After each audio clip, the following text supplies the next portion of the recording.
Hi there, my name is Ron Rogers, and this presentation is titled An Old Type of Aviation Accident with Modern Twists.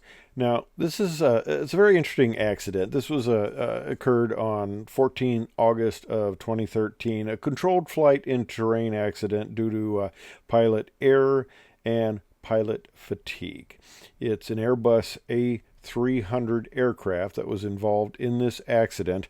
And the flight was originally from Louisville, Kentucky to Birmingham, Alabama. They started out the day in Rockford and they had a number of stops. So it was the end of a long day or a long night. And of course, UPS has a different type of flying. You know, if you're trying to lead a normal life like the rest of the world and your family is trying to lead a normal life like the rest of the world, getting sleep can be a difficult proposition. And, but I've had some guys tell me that they never had to throw a box off the airplane for abusive behavior. So, yeah, there is that advantage. But the interesting thing about it is the old Civil Aeronautics Board accident reports, that'd be 30, 40 pages. This accident report is 170 pages, and it goes into detail. And you want to know some issues to watch out with your iPhone and your iPad? Boy, did this bring some issues to light that a degree of monitoring that people may not have necessarily thought kind of existed at the time. Now, this is the A300. This is the actual UPS aircraft. And the captain of this aircraft was a Captain Beal. He's 58 years old. He had first been hired by TWA, and we know how that worked out in the time frame. He was a flight engineer on the 727, then a first officer, and then he ended up being hired by UPS in 1990. And went back as a flight engineer on the 27 and then as a co-pilot. He didn't have the best training record. He tried to upgrade a couple of times and had to withdraw from training. He had some issues. They didn't retain the training records, so a lot isn't necessarily known, but supposedly he had a lot of trouble with non-precision approaches. And this is kind of what this fell into. And it's kind of interesting. He was 58 years old. He had a total flight time of 6,406 hours, which is awfully low for somebody who's 58 and an airline pilot. But he had 3,265 in the A300, so he was an experienced A300 pilot. The first officer, Shanna Fanning, she began flying back in June of 2012, the A300, and she had 4,721 hours with 403 hours on the A300, and she was 37 years old. Now,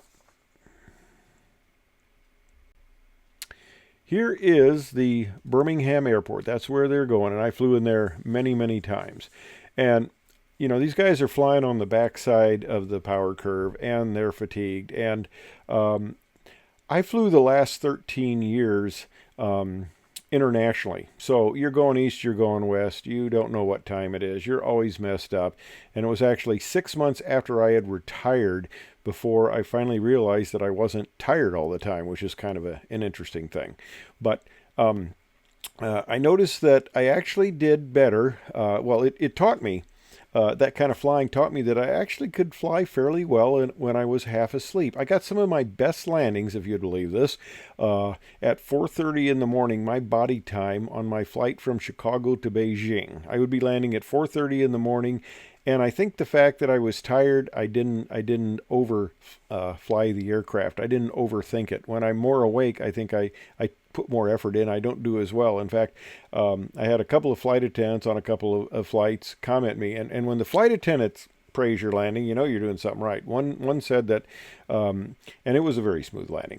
I got lucky. She said that she didn't realize we had touched down, but she just noticed we were going slower and slower, and finally we departed the runway on the taxiway. Of course, that's the way to do it. We departed the runway and went on over to the gate, so it kind of surprised her. But anyway, I digress. Here we are back at the Birmingham airport. Now, the long runway there is 624.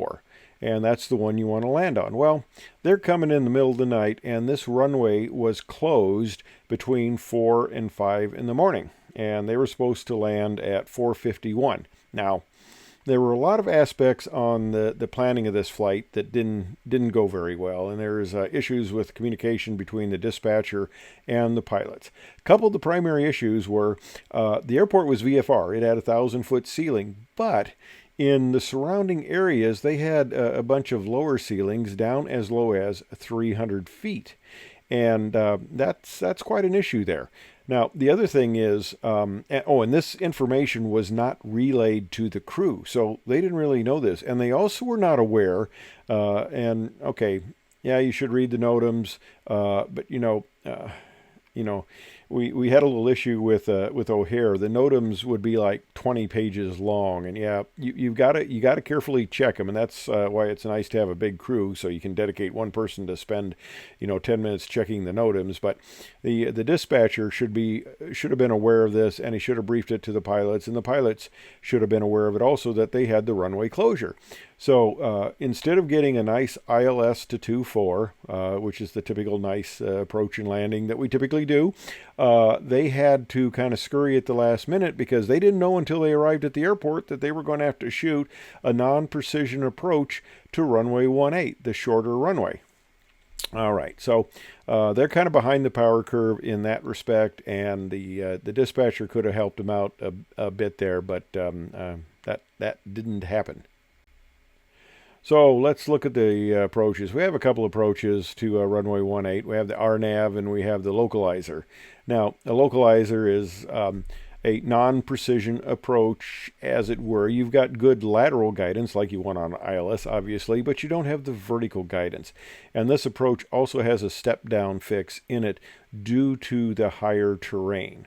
Now, part of the whole problem they had with this situation, with this approach, was that in the process of figuring out, hey, we have to shoot this approach, we have to load it in the box and that, they left a discontinuity in the FMS or the FMC, Flight Management System, Flight Management Computer. Now, the problem with a discontinuity, if you're not familiar with that, is you go from one point in space and all of a sudden the airplane's supposed to get to the other point, which is the approach, and it doesn't know how to get there. And you confuse all these electrons and the ones and zeros, and it kind of messes up their minds. If you properly sequence it, and that was what the co-pilot was supposed to do, and she was negligent in that. And in this whole thing, as part of the accident, is fatigue.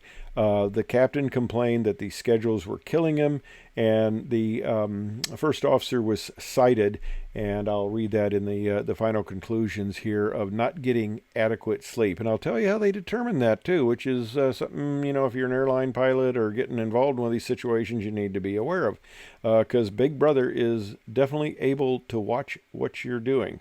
So part of the problem was they didn't get the box properly sequenced. The box didn't know kind of where it was or quite how to sequence things. So they have a visual path indicator that is kind of like the ILS marker. I've got this on my Cessna 310. It will give me a quasi vertical guidance. It's almost as good as an ILS. I mean, not technically and all that stuff, okay.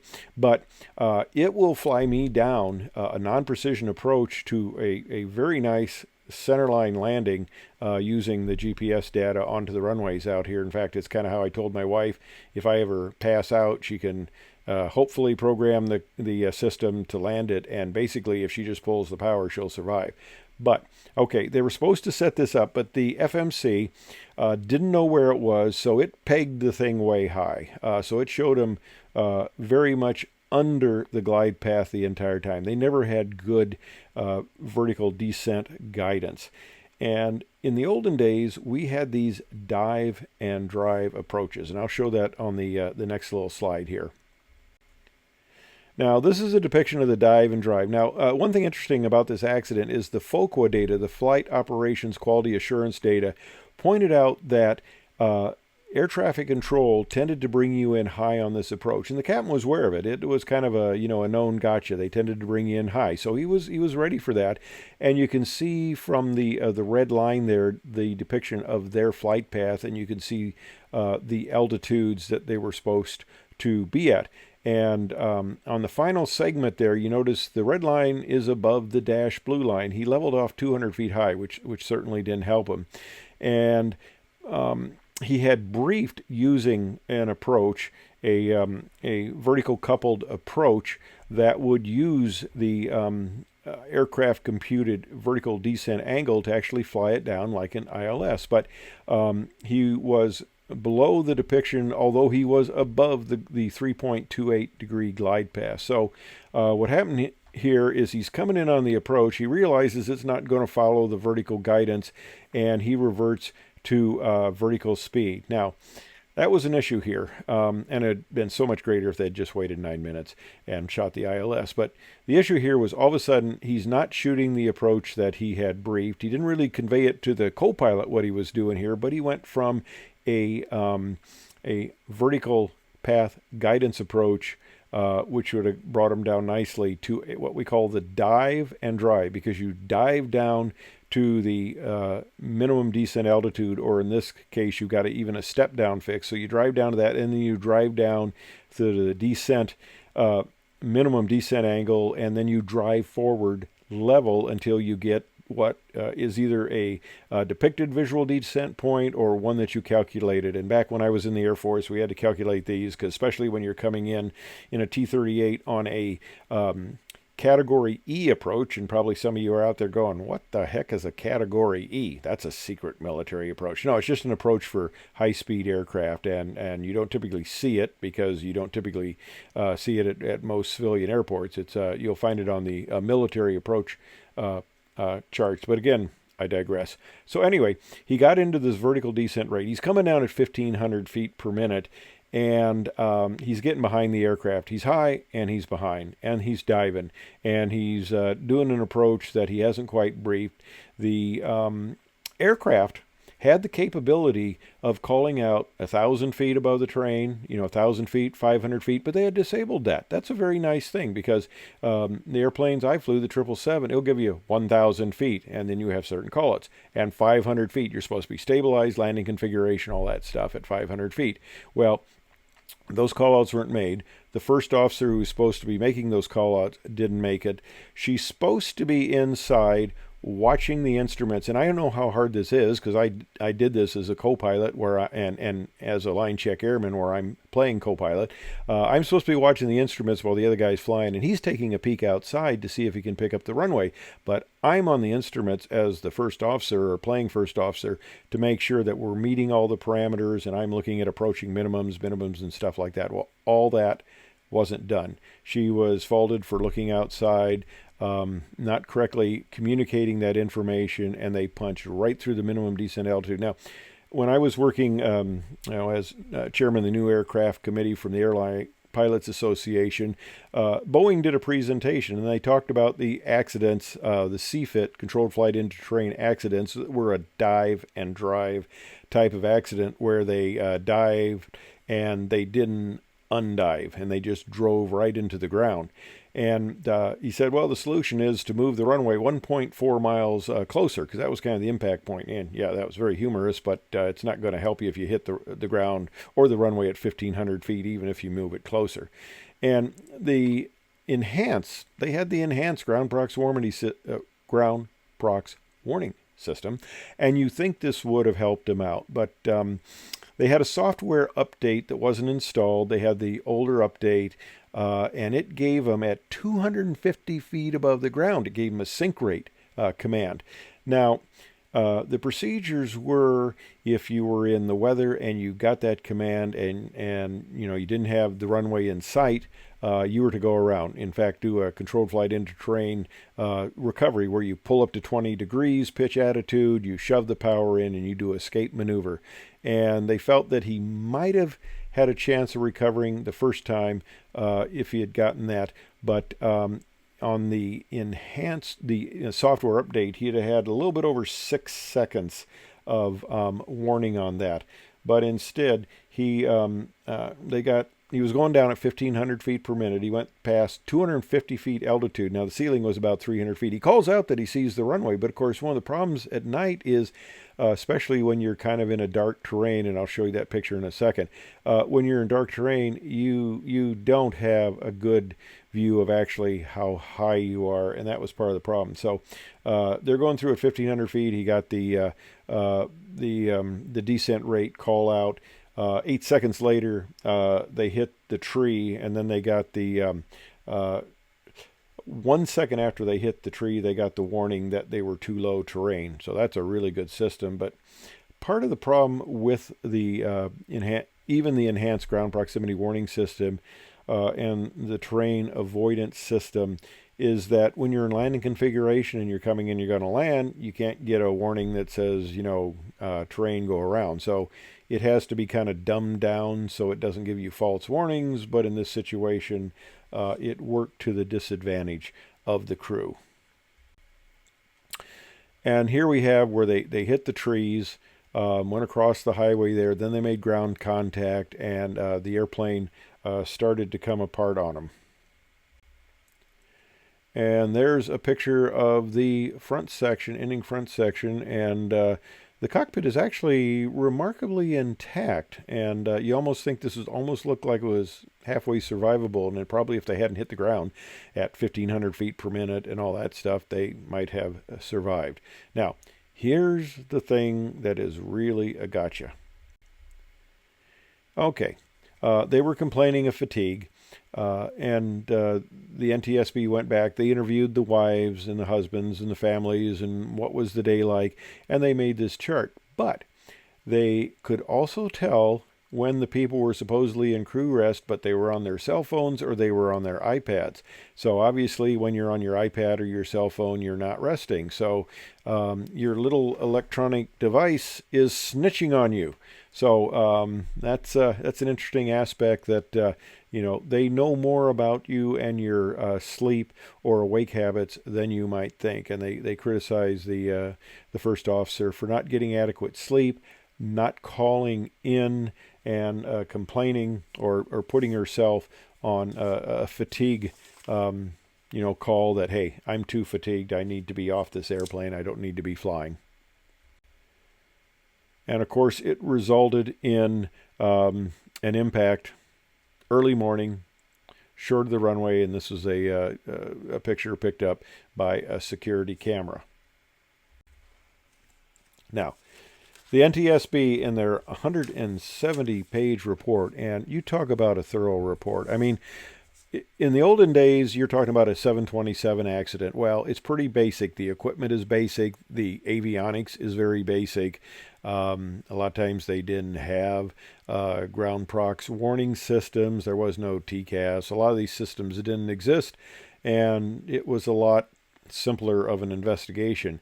This one, with the flight management computers, the sequencing, and the enhanced ground prox warning system, all made a much more involved report. And I'll tell you, that is an extremely thorough report. The NTSB really does a good job. And of course, the safety record is a lot better now than it used to be. There are a lot fewer accidents now, and that's because we've got a lot more safety enhancements in a lot of ways that just help us not to have this sort of situation.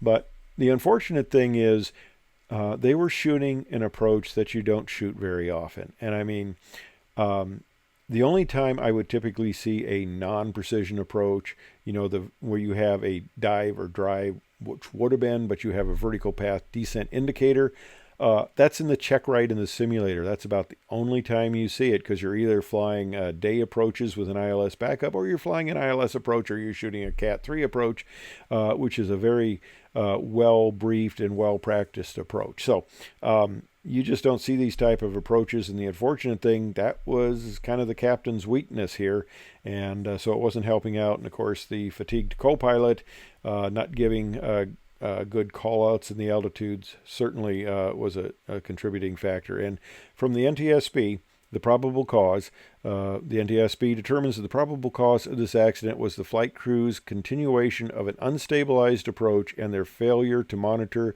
the aircraft's altitude during the approach, which led to an inadvertent descent below the minimum approach altitude and subsequently into terrain. Contributing to the accident were 1. The flight crew's failure to properly configure and verify flight management computers for the profile approach, the captain's failure to communicate his intentions to the first officer once it became apparent that the vertical profile was not captured, 3. The flight crew's expectation that they would break out of the clouds at 1,000 feet above the ground due to incomplete weather information, 4. The first officer's failure to make the required minimum callouts, 5. The captain's performance deficiencies, likely due to factors including, but not limited to, fatigue, distraction, or confusion, consistent with performance deficiencies exhibited during training, and 6. The first officer's fatigue due to acute sleep loss resulting from her ineffective off-duty time management and circadian factors. Of course, the circadian factors are that you're hauling boxes on the back side of the clock when you're trying to live with a family that operates on the front side of the clock. So, as you can see, it was a complex accident, but it was an old style of accident that has been going on for decades. The old dive into the terrain, punching through the MDA. They're certainly not the first people to do this sort of accident, and that's kind of the problem with this accident. And that's why we went to vertical guidance, which is much better. And like I said, I got this on my 310, and in fact, I can program my 310 to call out minimums. So because I'm single pilot in that thing, my wife's just an observer. But anyway, a very unfortunate accident. Fatigue was certainly a factor in it, but training proficiency, which is an issue, and I must admit my proficiency level when I was flying in these sort of approaches was not great, just because we simply didn't do them. So it took a lot of preparation and a lot of briefing just to have your act together and to do this approach properly. And of course, once it wasn't working out, it would have been just let's go around and sort this thing out. Hey, we're tired, it's late or early. It's come around, and of course by that time they could have gotten the ILS. So lots of shoulda, woulda, couldas. Unfortunately didn't result. So anyway, long detailed explanation, but it's a simple would appear to be a simple accident that isn't, and it's got a lot of compounding details. So I hope you found it informative. I hope I didn't leave out anything important. We're talking about an extremely detailed report, and there are a lot of little nuances that I didn't go into and discussions and stuff, but I hope I covered the meat of the material, and I'm sure somebody will say, hey, you forgot this point. But anyway, that's the way it works. I hope you enjoyed it, found it informative. Thanks for watching.